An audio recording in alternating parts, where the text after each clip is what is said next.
Hey guys, Jacob here. It is August 18th, 2022, and as you guys know, the Season 10 PTS Phase 1 will be live this Friday on the 19th of August.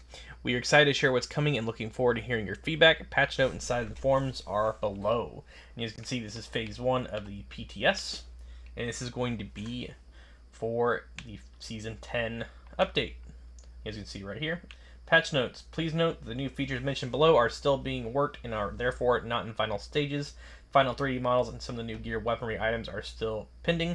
Placeholder assets are used instead. So like the King Breaker for, was replaced with an AK, which was not supposed to be an AK, as you guys know. And I think it was the new GR9 was actually a stoner, but it really wasn't a stoner. So stuff like that.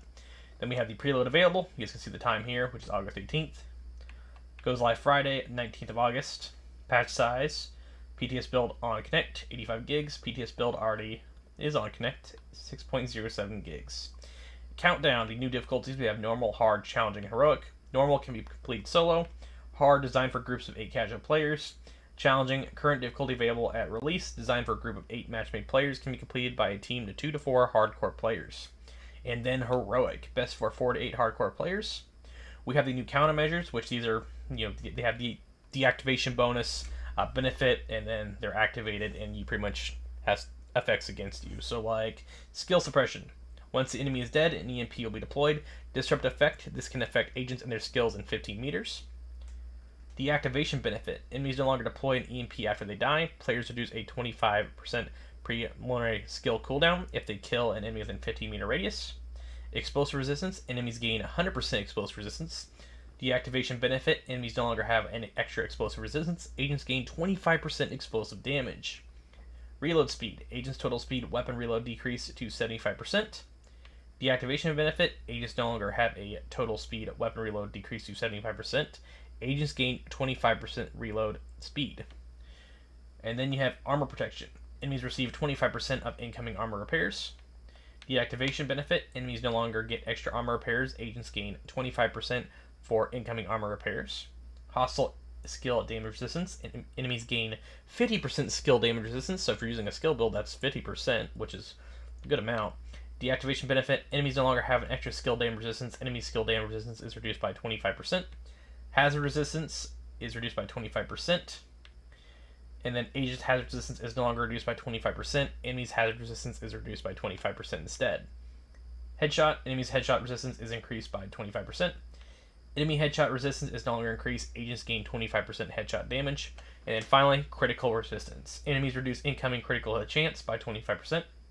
So if you have a really high crit build, this one, that's 25% chance. That's not going to be, it's going to be reduced. But enemies no longer reduce incoming critical chance by 25%, and then agents gain 25% chance once this is deactivated. Other changes, we have the new gear, the new brand set, and the new gear set. This is the, which I'm probably going to butcher this, the Acrobuzz Brazo gear set. 1-piece, 2-piece, and 3-piece, which is skill haste, skill tier, that's pretty cool. And then 20% ammo capacity. This is a little weird to me for it to have skill haste, skill tier, and ammo capacity. I thought it would be something a little different, like maybe, skill repair or something. But that's kind of interesting. Then we have the Umbra Initiative. And this is the new gear set, which this one's pretty unique. It's more unique compared to some of the gear sets that have ever been in the division. It's just more of kind of weird, in my opinion. You have 2-piece, 3-piece, and 4-piece, which the 2-piece is 15% critical hit chance. The 3-piece equipped gives 30% reload speed. And then the 4-piece equipped gives access to unique skill talents based on the player's positioning from shadows and into light. From the shadows, while in cover, gain 10 stacks per second up to 50. Each stack will give 1% critical hit damage, increased 0.5% RPM. Buff does not apply when shooting from cover. While out of cover, you lose 4 stacks per second at normal speed and 2 stacks per second if running. Into the light. While out of cover and in combat, gain 10 stacks per second up to 50. Each stack will give 0.5% armor regen when consumed. Stacks consume 10 stacks per second only in cover, which this is going to be one I'm really going to have to test and have some fun with because it's really different compared to some of the other, gear sets we've had. So it's pretty cool compared to the other ones. But also, I could see where people may or may not use this, but I feel like people will be using this due to the fact that while in cover, you gain 10 stacks per second up to 50, and each stack will give you 1% critical hit damage. So I can see why people would probably be pairing this something with like a really high, crit pieces like Sombra or using it with something like the Chameleon. Then we have the chest and backpack. Chest increases stack from 50 to 100 and gain 20 stacks per second from the shadows. Backpack increased stack from 50 to 100 and gain 20 stacks per second from into the light. Consume 20 stacks per second while in cover. So from 50 to 100 alone, and then 20 stacks per second from the shadows. So instead of 10 stacks per second, you're going to be getting 20. So it'd be 2, 4, 6, 8, 10, and then boom, you're at 100. Then we have the new exotic weapons, which is Dr. Home, Bloody Knuckles, and the Buzzy Little Bee. And then Dr. Home is an exotic variation of the M1A CQB rifle, or QCB rifle. Talent, Dr. Home, in which this gun to me is absolutely insane. I think this is going to be the one that's used the most. Shooting an enemy with Dr. Home applies a mark. When killed, marked targets drop a 15% armor repair kit. The kit doesn't give bonus armor, only the weapon owner can see armor kits, but once the player picks up the armor kit, all party members receive the heal. So if you kill a shit ton of enemies and you're in a group, you can sit there and constantly just heal your team. And this is, to me, absolutely insane. So if you're in like a mission and you're fighting enemies and you have a healer, then you have this person on top of it constantly killing enemies and then picking this up, that's going to be armor constantly going up, especially if you have like armor regen as well and you have this. It's going to be insane in my opinion. Then Bloody Knuckles, which are the exotic gloves, which I think these were leaked a while back, but they didn't really say what they did. I'm not sure if these are the same ones. I know there was a picture of exotic I think gloves that were leaked somewhere in the crafting bench. It's probably not the same. But we have talent over the top. Throwing a grenade or striking an enemy with a melee attack activates the Seeing Red buff. And this to me is really funny. These new gloves are. Seeing Red grants 25% weapon damage and 100% melee damage. Seeing Red lasts 20 seconds and has a 60% or 60-second cooldown. While on cooldown, striking an enemy with a melee attack or hitting an enemy with the effect of a grenade will complete the cooldown instantly. So, does this mean you actually could smack someone with the claws out holster and have that bonus for melee damage and have this, and it lasts 20 seconds? So does that mean you could have claws out with these gloves and then also with Lady Death? So you literally just go around beating the shit out of enemies and also potentially players. So I'm really curious to see exactly how this is going to be. Then we have the Busy Little Bee, exotic pistol inspired by the lightning rod. And to me, this makes sense that we have a Desert Eagle, exotic pistol. We have a revolver, which is the Regulus, and the Liberty was the Desert Eagle. And now we have a semi-automatic pistol. Next is going to be hopefully something that's like burst or full auto. That'd be kind of cool. Or maybe even if they put another pistol in the game, maybe it'll be like a sawed-off shotgun or something. And then Busy Little Bee, each shot to a different target increases weapon damage. If the player keeps shooting at a different target, each shot increases 10% to a maximum of 200%.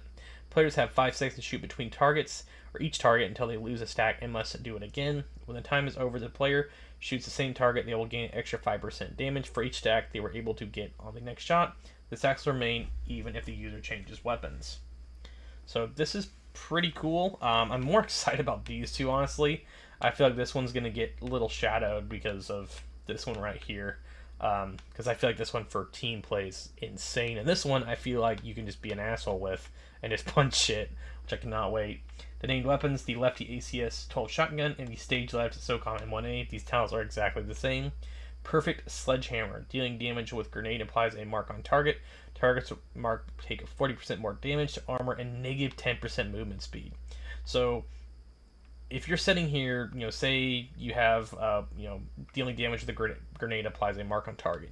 Does that mean you could throw this on a boss and the target takes 40% more damage and has negative 10% movement speed? Because if you can use this on something like Boomer, which I'm pretty sure they'll probably figure out a way you can't, but if you could just rip through raid bosses like they're absolutely nothing. And that's negative 10% movement speed. To me, this is kind of like the original Predator, but it doesn't make you like bleed. It just makes you like kind of slow, where it wouldn't like bleed you out instantly, but you would sit there and just you'd bleed a little bit and you couldn't run. At least that's what this reminds me of. I don't know about you guys, but it reminds me of OG Predator a little bit. And that's not what I mean by OG. I mean by non-classified, if you guys remember that. Talent, Sledgehammer, which is what we just read. The only difference is targets with marks take 30% more damage to armor and have a negative 5% movement speed penalty, and they disappear after 10 seconds. And this is the perfect one, which was on the guns. And my two favorite things out of the patch notes so far, besides the exotics, are the new strongholds. We have Tidal Basin and Zoo, which these are the two that I called. The only third potential one I could think of would have been the Keener mission, the Liberty Island, but it's not. Hopefully in the future maybe we'll get a Liberty Island mission that will be legendary. But Tidal Basin Heroic is, to me, is still a little annoying, just because there's lots of dogs and stuff, and I've always found that one it's a little annoying. And the fact that legendary on this and on Zoo, and Zoo took, it's a pretty long mission. I feel like these are going to be really, really good, and I feel like that the reward potentially should be like something like a mask or a weapon, something worthwhile, because if you're going to be doing this, the original legendary missions only gave you the outfit, and of course they put the bighorn behind them, so maybe one of these weapons or the new exotics will be locked behind legendaries. I could see where that's where a lot of people will play these, something. But I'm really curious to see exactly how these are going to be, because I know they're going to be a little different compared to what they normally are. Then we have the quality of life changes, if you guys want to read through these real quick. And then we have the character, which this is something I'm really curious about too, which it's a very small detail, but it's added character customization allowing players who change body type, skin tone, face shape after starting the character progression. So does this mean you can change your character's face and what they look like after you've made your character, or what? I'm kind of confused about this a little bit, but if that's the case, I would like to change the way my character looks a little bit, because I do have two characters still. I have my OG character from Division 1, because you could make your OG character and have their looks, and then you had your character when the game first came out, so it'd be cool to be able to change my character back into the other character, so they both could look the same. And then materials and resources. Cap raise the three main resources, namely food, water, and components, up to 500 units. Cap raise all crafting optimization materials in TZ credits. For more information, see the table below. And this is the TU16 optimization materials. You can see here, which that's going to be a lot of material collecting. A lot. One thing that's not on here, which I know some people are going to ask me about, where is the rework of the specialization? That currently, last time I checked, when they posted a video on that not too long ago, it's still in progress and they're working on it. So I don't expect to see that in this update. Most likely, maybe the next update when we get potentially the next game mode, I could see that being in. But at the moment, unless it pops up later on down the road, I just don't expect it. And there are other things that we haven't seen yet, like there's supposed to be more peril events in this season as well, and a few other things. But overall, that's about it for the patch notes. And make sure you guys check out the PTS. It will be active on the 19th. And I will potentially trying to get some videos recorded for you guys and out there, but at the same time, I'm very busy, as you guys know, because my upload schedule has been drastically changed. But I'll try to get something out there for you guys to give you a little bit of a look, or we might just wait until the PTS is over, and then when this officially releases, we'll cover everything so we don't have to do it twice.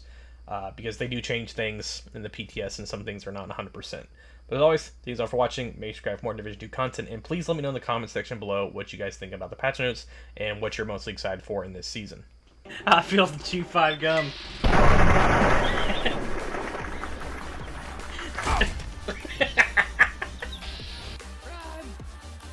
Holy shit! Oh god, shit. In the car, it's Great! My Ford F-150. No, Kane! Oh my god, his body's in the wall! Oh god. I knew you were gonna fucking do it! Oh, yeah, fucking sake! Jesus